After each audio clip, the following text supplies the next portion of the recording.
Il est frêle, le roseau, la tête à moitié dans l'eau, et le chêne, droit debout, semble être au-dessus de tout. Le roseau plie les genoux et s'effondre à tous les coups, car c'est sa fatalité, toujours tomber, tomber, tomber pour se relever, retomber, tomber pour se relever. Même si le chêne est géant, il fendra dans l'ouragan. Moi, roseau par mauvais temps, je danse avec le vent.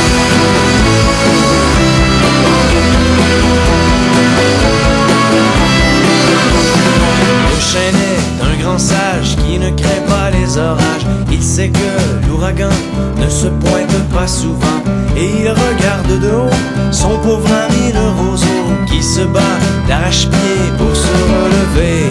Toujours se relever pour tomber, comme toujours se relever pour tomber. Le roseau dans le tourment est ballotté par le vent. Moi chêne par mauvais temps, je n'expose qu'un flanc.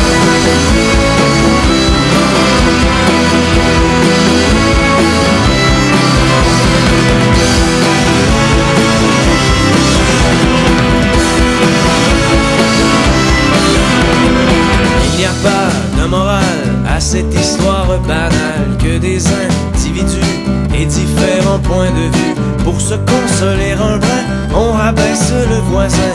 Il faut bien se relever avant de tomber, tomber, tomber et nous relever, retomber, tomber et nous relever. Chacun dans sa solitude cultive ses certitudes qui par instinct de survie confortent nos vies. Monsieur arborait maintenant les cheveux grisonnants. Durant son mandat, il avait vieilli de 20 ans. Il se souvenait de tout le travail qu'il avait fait et des gens qu'il a tassés pour se rendre au sommet. Il y a tellement de promesses qu'il n'a pas tenues.